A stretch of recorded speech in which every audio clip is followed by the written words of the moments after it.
Mondays with Mooch. And it's here in person. Steve Mariucci, my compadre from NFL Game Day Morning, which will be on the air at 10 a.m. Eastern Time on Thanksgiving morning. Good to see you, Mooch. How are you? Good to be here in person again. Yeah, good to see you. I love it. I know you'd love it because that means it's pretty festive. It is. We've got leaves all over the place. The leaves are turning colors on the ground here. So when I moved to California, my mom Yeah. would send me leaves.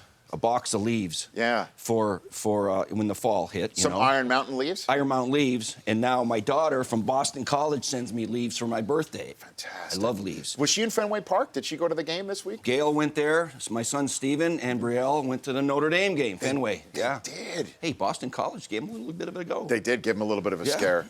I know. I don't know how that's going to affect Notre Dame's ranking because they didn't look very good. I know. Well, what happened with Michigan State and Ohio State, Steve? What happened there? What happened? Yeah. I mean... Backup quarterback weekend, right? I know. It's unbelievable with the number of backup quarterbacks that won in the National Football League with T.J. Yates and Matt Hasselbeck, just to name a couple. You know, and then what happened with Michigan State? We were in the middle of the Game Day Morning Saturday meeting watching that game at the very end. And I want to hit you with what Ezekiel Elliott had to say. Oh, geez. Urban said today, did you hear what Urban Meyer had to say today? I heard briefly. I mean, did he kind of cover for him a little bit? Well, he either covered for him or what he said essentially was that Ezekiel Elliott had an emotional moment in front of the media that stuck a microphone in front of him. That's what he said. Yeah. And that they have 3 years worth of bank on him, meaning that they have, I imagine, a history that they know that is not like him to say that it's an outlier, that he apologized. And he also couldn't disagree with him on what he had to say about the play calling. What do you make about all that, Steve? So then Urban Meyer is calming the storm. He's doing well. He certainly is not kicking him off campus, which no. A lot of people thought that maybe he should if he said he's not coming back already. Yeah, after so much success, and then that loss, and then that frustration in the locker room. Players get frustrated like that all the time. All right, and they will have an opinion that is probably pretty correct or practical. Mm-hmm. But there's a time and place when to say it and who to say it to, right? And so it caught me by surprise. Now, if he comes out, we're going to be talking about this, right? In the draft. Are we really, though? Because it's not going to affect. What happens in a combine room when he walks into your combine room? What are you going to say? There'll be about 12 guys sitting there, and one of the questions will be, so how do you handle, adversity, and how do you handle failure, because you're not going to win 23 games in a row in the pros. And so it's not going to affect his draft status. That's right. But it's information, okay? Mm-hmm. It's history. It's on his resume a little bit. So I hope it's not how the kid is. It sounds like Marshall, he had a weak moment. Marshall knows him. He says he comes from good stock, that this is not like him. Or it's somebody who's very prideful in the situation. Now, does Urban have to go to his coaches and say, look, this is the way I'm going to handle this thing? And because he's throwing some of his coordinators under the bus right here, isn't he? Right. Well, he's saying, I can't disagree with him. I'm going to have more say in the play calling now. I'm going to probably hand him the ball 40 times against Michigan. But from what I understand, he didn't practice. He wasn't well. He wasn't even available for all the practice and the game planning and everything anyway. So he was probably going to be limited. And so he was disappointed that he was limited. He was more disappointed in the loss, right? Mm-hmm. Yeah. Guys, you know what? Sometimes guys will tell you that. I've been through that a million times. How so? Well, whether it's Favre or Young or Garrison Hurst or somebody, or Favre's question? T.O., Jerry Rice, hey, throw me the ball, right? Well, I know you gave on Jerry Rice Day, Terrell Owens had 20 catches on Jerry Rice Day. Yeah, he did. Yeah. And that's one of my favorite things to keep bringing up. He's still pissed at me. Right. But anyway, one time, Steve Young, he's pretty diplomatic, right? Mm-hmm. So I was sitting at home with Gail. We're sitting on the couch. Your wife. My wife. Yeah, Gail's my wife. Yeah. And so we're watching television, and she goes, "Can I ask you a football question?" Just you and her sitting around? Yeah. Okay. I go, "This is strange." I go, "Yeah." She says, "How come you don't throw the ball more on first down?" I went, valid question, Mooch. What was that all about? Steve Young told that to her because he knew that she was going to ask me, and that he wanted to throw the ball more on first down because he got the concussion, remember, with first game against Sapp? Right. So I was kind of protecting him, and I was running the ball more, and I was pretty conservative in my play calling, all right? He wanted to sling it. He asked Gail to ask me if we could just throw the ball more on first down. So that's how you do it. You keep it out of the media. So you Ezekiel go right to the Elliott wife. should go to Mrs. Urban and say, Yeah, hey. and say, see if I can run the ball a few more times. So we know the way to a man's heart is through his stomach. So the way to a man's playbook is through his wife? Absolutely. Yeah, but you know what? Didn't work. I didn't throw the ball anymore. Did you go to Young and say, hey, what are you going to Gail for? No, heck no, because they're friends. I mean, this is all good stuff. There was no. Oh my I laughed, and I gosh. still do. So what do the Broncos do? I'm with Steve Mariucci, Mondays with Mooch in Studio. What do the Broncos do here? I mean, let's say Kubiak, because you have to assume Peyton Manning is going to walk into Kubiak's office, if not today, tomorrow. And if if he feels anywhere like 75, 80%, he knows his window of opportunity is closing. I know that there's reports out there, him saying that he still wants to play another year no matter what happens with the Broncos. He knows there will be maybe no other Sunday Night Football opportunities to go against Tom Brady and try and win one for his team. It's not all about him. There is no I in Peyton. There is one in Manning. You know he's walking into Kubiak's office this week. I don't know. I mean, if we all know Peyton and his competitiveness, yes, he will limp into that office and say, I'm fine, play me. So? We know he's not fine, right? We know he's hurting. I had plantar fasciitis. It took a year. It's like, you have orthotics, you have treatment, and it's like, oh, man, it's tough. Plus, he's got other things wrong with him, right? So he may not be 95% healthy at all this season, right? Kubiak's in a dilemma here because I think anybody who loves the game of football and respects the greatness of certain players and coaches would say, you know, we'd like to see Peyton Manning go out in a better way than that last zero rating game benched, okay? So come on back and finish your season somehow playing better, playing well, playing more like a Peyton Manning. Maybe that's storybook ending, okay? The fact of the matter is he's not well, and we're not going to crown Brock Osweiler. We're not crowning him yet, all right? He played well, and good for him. But Belichick's a different story. You've got Week 16 against the Cincinnati Bengals that may decide whether you get a week off or you don't in the playoffs. This game's going to be huge, all right? So what do you do? What do you do, Steve? You've seen the film. You're assuming Manning isn't 100%. What do you do? I would probably play the other guy. I'd play Brock because he looks fine. He looks like he can function in this offense, and I probably would know that Peyton is not ready to play well yet. Is there any currency in knowing that you may take on New England again, even if it does cost you the ability to take them on at home, to know that when you face them again, you weren't at quote-unquote 100% when you start Peyton Manning? Is there any currency in any of that mentally in a locker room or a coaching staff? I don't know if they're going to worry about that just yet. I think they're going to worry about this week. I think their focus will be solely on this game. What's the best way to win this game?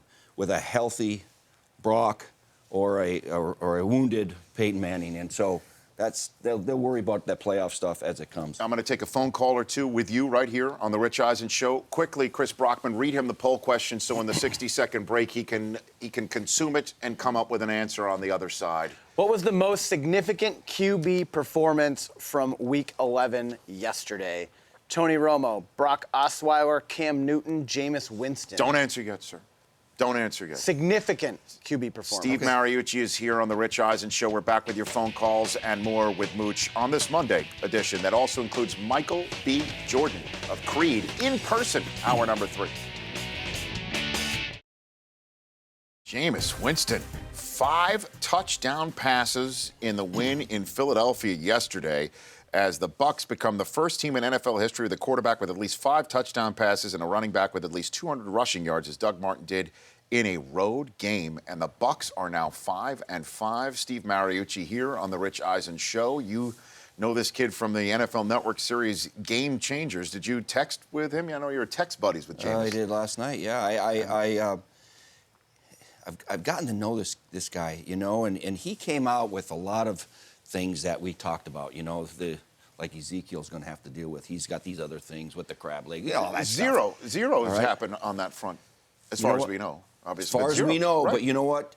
As far as I know, and this, by the way, Chris, is to me significant. Okay, Jameis Winston. This is your poll question. Yeah, answer? it is. It would be my poll question answer because the kid is proving that he can be not only a good quarterback in the National Football League as a rookie, but he's doing and saying all the right things. He's handling this celebrity very, very well. And those were the questions in the draft, right? And he's dressing up nice at the press conferences. Remember Deion a couple years ago when he'd see some guy dressing up raggedy? Kaepernick. A lot of guys. Deion would text him and say, hey, listen, put a coat and tie on. Look sharp. Look like a pro. Right. It's a business. This is what you're doing for your livelihood. Look the part. And Jameis Winston is really looking the part, and he's acting the part. You know what? 5 touchdown passes. That's been done as a rookie twice. Matthew Stafford did it once, and some guy in 1937 did it. And so I can't pronounce his name. Belvedere. Raouf Buivid is his name. Who accomplished it on December 5th, 37 for the Bears. And no, I was not at that game, Rich. And so... so this is a hard thing to accomplish. So Jameis is really proved, and Lovie Smith's done a good job. He started off slow, man. It was like, oh boy. Yeah, some interesting stats about all this is Cam Newton and Winston are the first Heisman Trophy winners to throw for 5 touchdowns in the same season, and they did it on the same day yesterday. And we're wondering about Winston and Mariota, who are going to obviously be attached at the hip for the rest of their careers.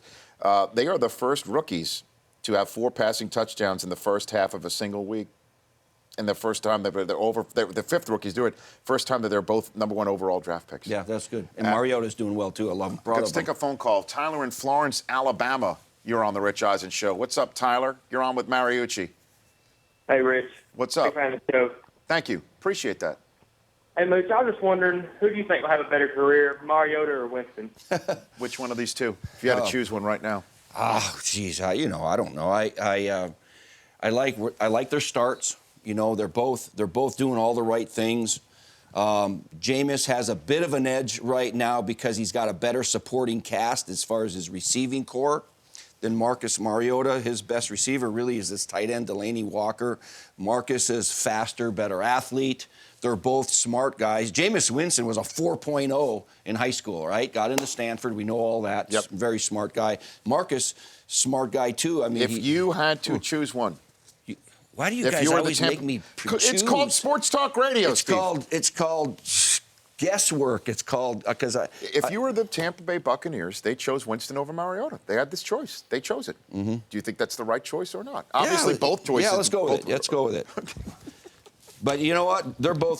These two guys. I'm telling you right now, we're going to lose Peyton Manning. We're going to lose your guy from Michigan, Tom Brady, soon. We're going to lose Carson Palmer and. What a performance, by the way, last night after 2 picks. These veteran 35-plus quarterbacks are really doing it, okay? But they're not going to be here long. We need some young quarterbacks in this league. How about Cam? How does that work? We got some guys coming up. How about Cam?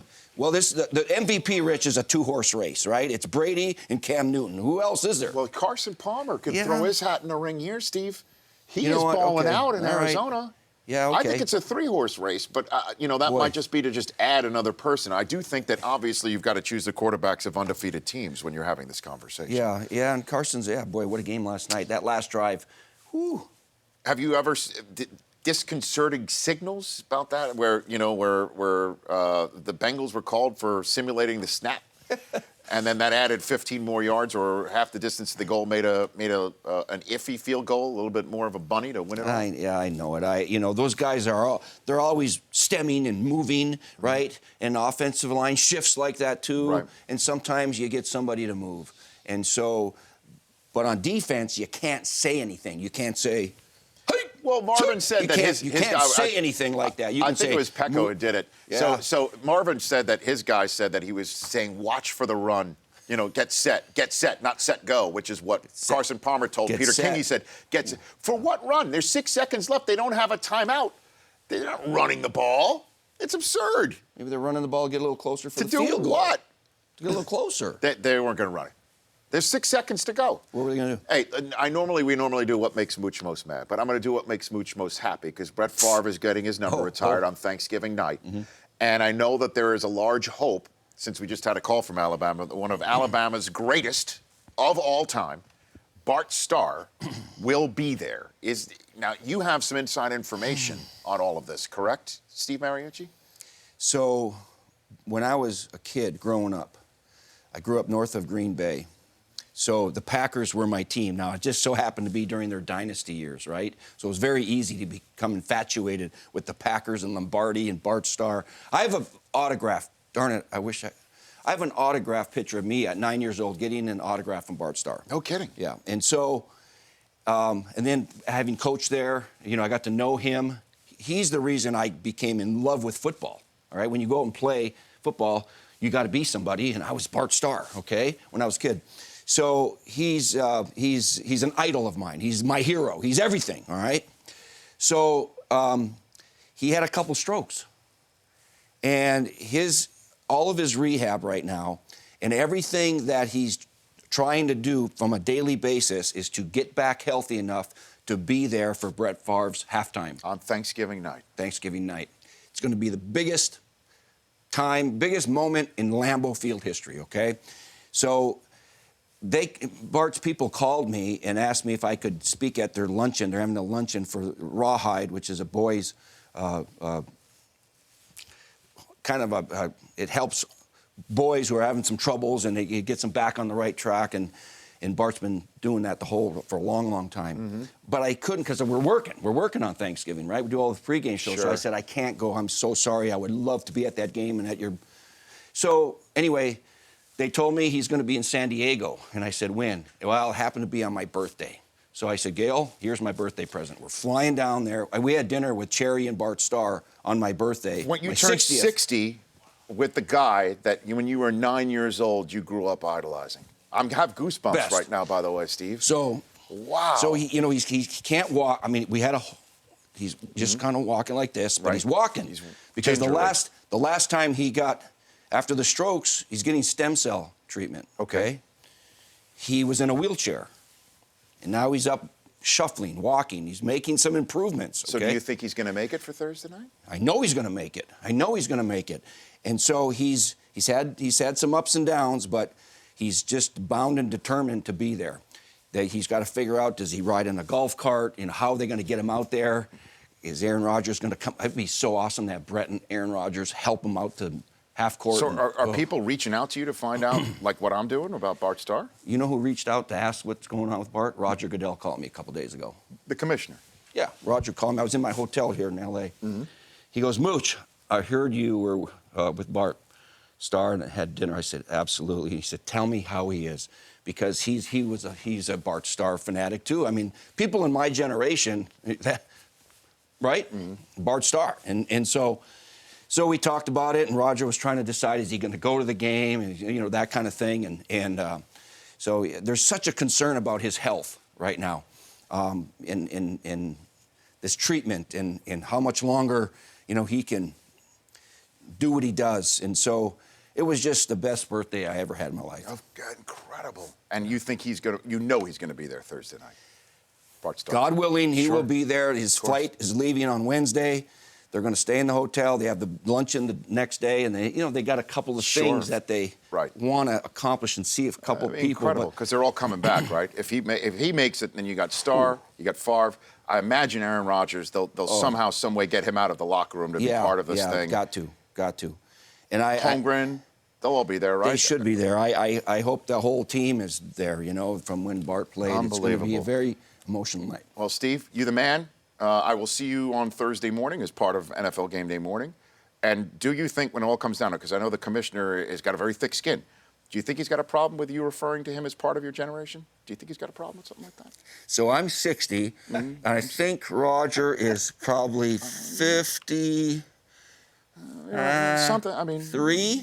I don't know. Is that close enough? might Is get that a- baby boomer? 56. 56. That's same generation. Okay. He's on the edge of baby boomers. Just want to make sure you don't get another call from the commissioner.